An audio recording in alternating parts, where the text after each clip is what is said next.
Comment concilier durabilité et croissance économique en Afrique? Équation non moins difficile à résoudre sur le continent comme ailleurs, mais le développement durable l'exige. L'initiative est portée par les défenseurs de la responsabilité sociale des entreprises. Objectif: promouvoir l'harmonisation des exigences environnementales, éthiques et sociales. Le sujet est au cœur d'un forum dans la capitale togolaise. Nous en parlons sur ce plateau avec Placide Tandine Douga. Vous êtes directeur général de Valora, organisateur du forum RSE d'Afrique de l'Ouest. Merci d'avoir répondu à notre invitation. C'est moi qui vous remercie. Monsieur Douga, dans un contexte de développement économique amorcé depuis quelques années par la communauté internationale, concilier durabilité et croissance en Afrique, comment résoudre cette équation? Alors, la question est très bien posée, justement. C'est pour ça que nous, on organise le forum sur la RSE en Afrique de l'Ouest, pour permettre à tous les acteurs, secteur privé, secteur public, organisations de la société civile, justement de réfléchir sur les contours de cette question qui est comment concilier croissance et durabilité en Afrique. Alors vous me direz aujourd'hui, quand on parle de croissance, la croissance elle est appliquée à tous les secteurs. On parle de croissance démographique, on parle de croissance économique, donc de l'activité industrielle qui est induite par les réformes qui sont instaurées par les États. Mais derrière, la question est de réfléchir à quand on avance avec cette forte croissance. À titre d'exemple, on dit que l'Afrique à elle seule comptera 2,5 milliards d'habitants en 2050.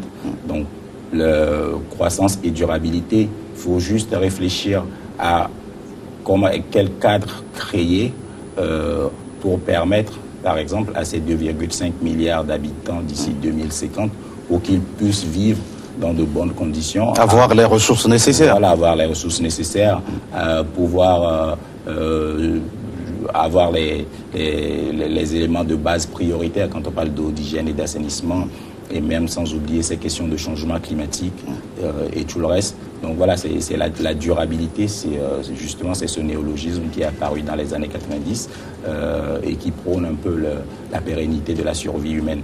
Donc comment est-ce que sur un continent en pleine croissance, dans tous les sens du mot, concilier développement social, économique, bien-être des populations avec ce qui nous reste aujourd'hui à consommer sur le plan environnemental et sur le plan... On a le sentiment que c'est une équation à deux ou plusieurs inconnus. Est-ce que justement ça s'apparente facile? Alors ça s'apparente facile. Bon, moi je dis souvent, assez souvent, rien n'est compliqué, même si tout est compliqué. Mais ça s'apparente facile si on met les moyens pour pouvoir y arriver. Et après, ça va être compliqué parce que il y a tout un tas de facteurs qui entourent cela, notamment liés aux politiques des États, aux crises actuelles, aux conflits mondiaux et tout le reste. Mais je pense que à chaque échelle et à chaque niveau, la contribution de tous les acteurs est très importante pour pouvoir réfléchir, ne serait-ce qu'à petite échelle, à qu'est-ce qu'il faut mettre en place ou qu'est-ce qu'il faut mettre en œuvre ou quelle politique adopter pour pouvoir essayer de concilier la croissance et la durabilité. Ça va aussi de l'action de la petite ONG ou de l'association à la réflexion du partenariat qu'elle peut mettre en place ou nouer avec la petite PME locale ou la petite entreprise pour pouvoir réfléchir à qu'est-ce qu'on fait pour contribuer au développement de la communauté. Ça va aussi du cadre légal, réglementaire ou législatif qu'un État, une commune ou une communauté peut mettre en place pour pouvoir inciter les acteurs territoriaux à beaucoup plus respecter l'environnement dans lequel ils exercent leur activité. Alors concrètement, vous parlez de mettre les moyens, qui doit les mettre et où les trouver? Alors il faut mettre les moyens, c'est à chaque niveau si vous voulez. Alors quand on retourne un peu sur la question, alors dans l'ordre mondial des choses comme elles se passent, comme vous pouvez le voir, si je prends l'exemple des ODD, on est parti d'un engagement mondial. Mais maintenant, quand on parle de l'engagement mondial, après il y a tout ce que les États à leur niveau doivent faire respectivement pour pouvoir mettre en application cet engagement mondial. Donc, et après, ça définit à travers des politiques nationales, des politiques sectorielles, où on identifie les acteurs qui doivent les mettre en œuvre. Et sur un autre plan également, on a les partenaires techniques et financiers, les bailleurs de fonds, les acteurs de la coopération inter-États, bilatéraux, qui interviennent dans tout cet enjeu. Donc, quand je parle d'acteurs, je fais une référence globale à toute cette catégorie d'acteurs qui, en fonction de leurs activités spécifiques ou du cadre des missions pour lesquelles elles ont été créées ou conçues, c'est vraiment le travail à réaliser à chaque échelle, tout en essayant justement d'impliquer les cibles pour lesquelles ces politiques sont destinées. Parce qu'aujourd'hui, on a beau dire que quand on parle en matière de projet, oui, un projet permet de changer une situation de départ, peut-être dans une communauté ou sur un territoire donné, mais lorsque les bénéficiaires ou les populations de ces territoires ne sont pas réellement et concrètement associés à ce projet, bon, on a beau le réaliser, mais derrière, en matière d'appropriation, et puis de l'autre côté, sur un autre plan, en matière de pérennité, il y a problème. Voilà, il y a problème. Alors, vous tenez à Lomé un forum sur la responsabilité sociale des entreprises. Que faut-il entendre par ces termes responsabilité sociale des entreprises ? Alors, la RSE, elle est définie de différentes manières. Comme vous le dites, il y a la responsabilité sociale des entreprises, aussi la responsabilité sociétale des entreprises ou la responsabilité sociale ou sociétale et environnementale. Donc, quand on parle de responsabilité sociale, on fait beaucoup plus à la responsabilité de l'entreprise en interne.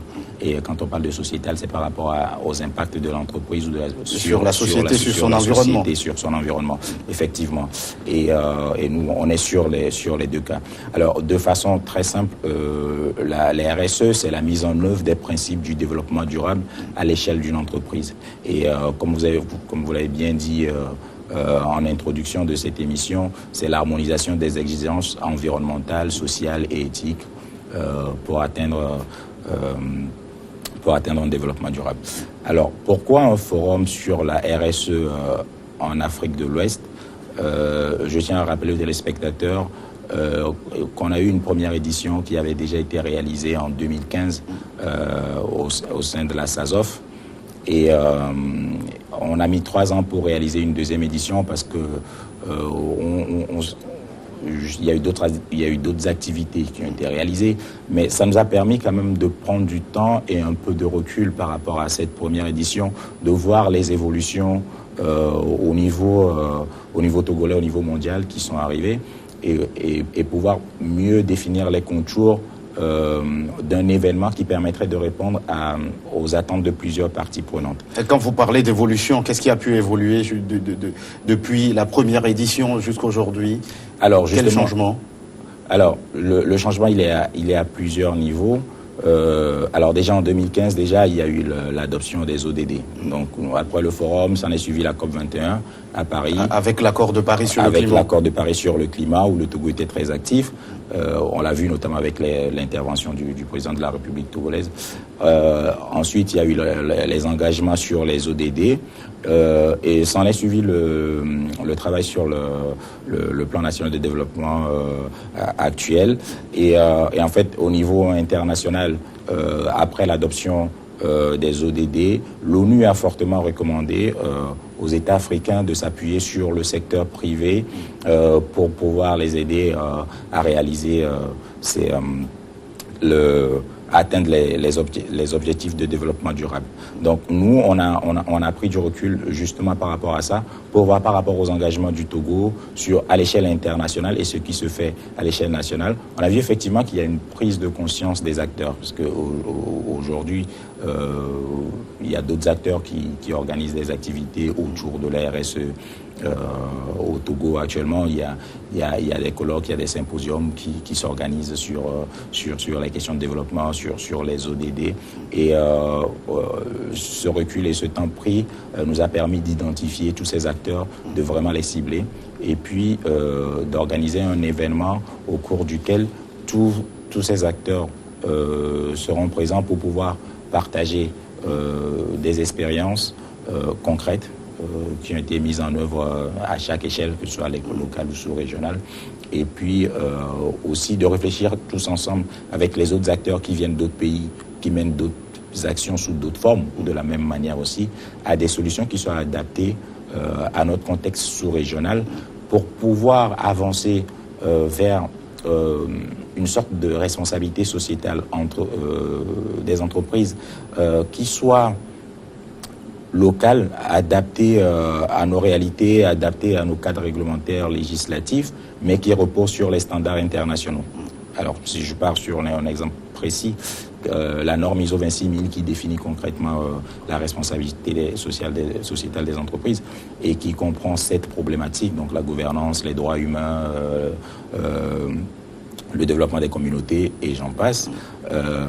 L'idée, c'est de voir, par exemple, est-ce que une RSE qui s'adosse sur le cadre réglementaire d'un pays comme le Togo, de ressortir ses spécificités concrètes et puis de faire un travail qui aille dans ce sens et ainsi de suite que chaque acteur ou chaque pays africain puisse se reposer sur cela. Donc c'est ça vraiment l'adaptation. Alors justement, la communauté internationale met la société civile au cœur de la mise en œuvre de ces ODD.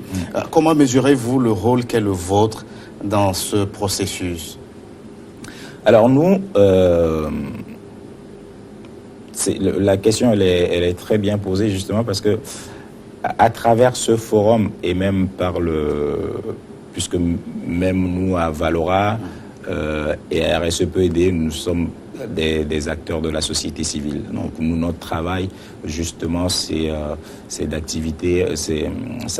d'amener à peu près à une sorte de changement de comportement. Donc nous sommes en quelque sorte des acteurs du changement et justement le forum,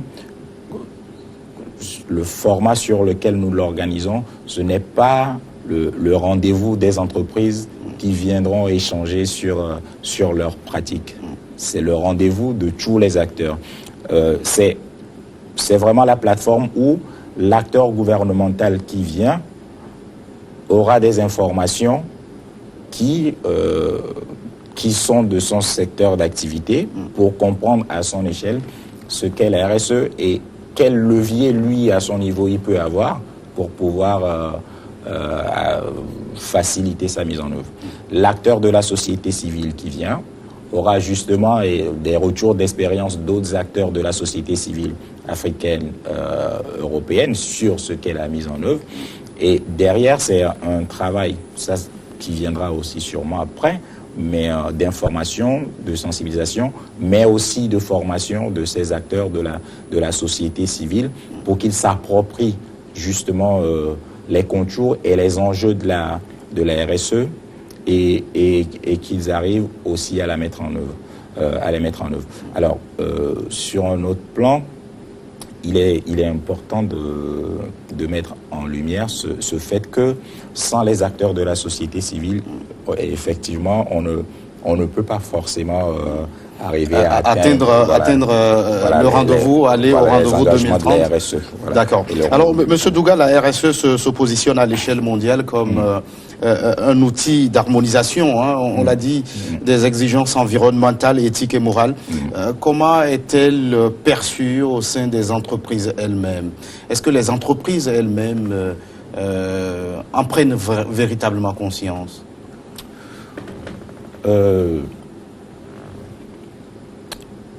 Je dirais oui, mais un petit oui. Alors, je ne dirais pas oui en sautant de joie, parce qu'il y a des entreprises aujourd'hui qui s'engagent dans des démarches RSE à leur échelle et que ça se fait de plusieurs façons.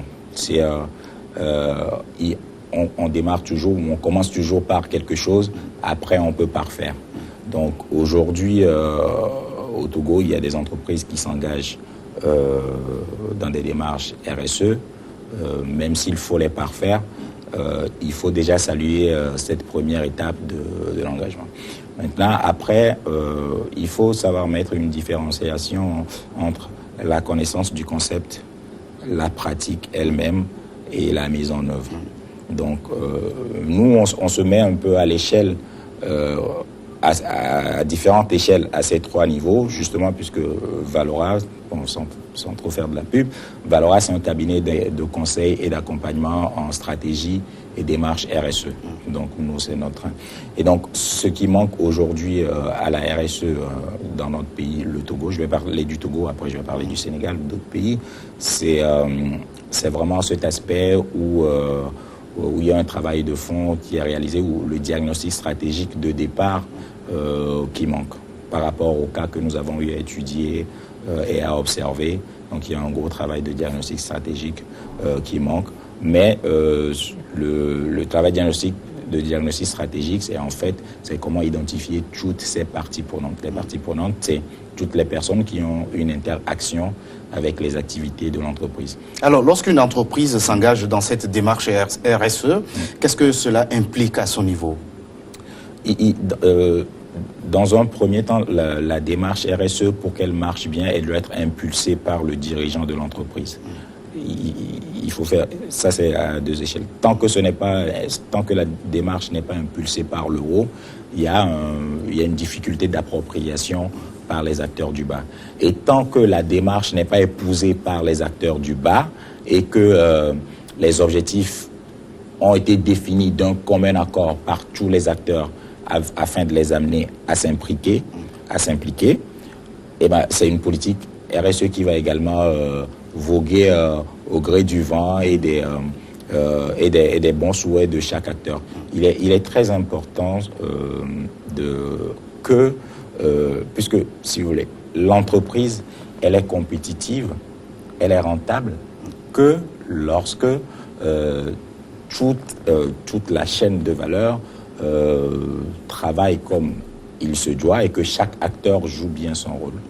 Maintenant, ce qui se passe avec la RSE, c'est que assez souvent, les gens prennent ça comme une contrainte supplémentaire parce qu'on nous demande de faire peut-être des efforts en matière d'économie d'eau, alors qu'on avait l'habitude, on ouvre le robinet, on arrive, on ouvre le robinet et puis on passe. On nous demande d'économiser plus de papier, ne pas faire d'impression, alors qu'on a beaucoup plus l'habitude. Alors, les gens prennent ça assez souvent comme une contrainte. Maintenant, il y a un travail d'éducation. Et ça, c'est très important. Il y a un travail d'éducation à réaliser en interne pour amener tous les acteurs à comprendre réellement ce qu'est la RSE. Et c'est à partir de cette éducation et de l'appropriation de l'information que les gens ils peuvent être amenés à changer de comportement ou de façon de se comporter.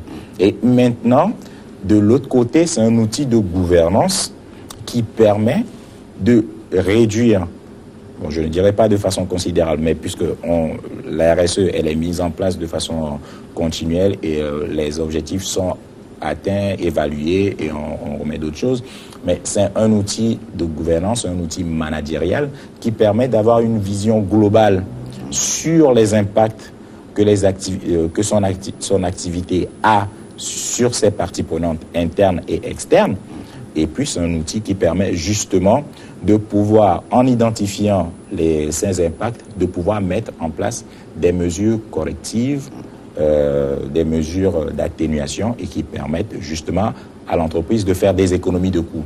Déjà sur un premier plan. On l'a compris, tout un processus qui implique plusieurs étapes. Ouais. Alors, Monsieur Placide Tagdi Douga, oui. Nous allons marquer une toute petite pause, le temps d'une nouvelle édition du journal sur votre chaîne.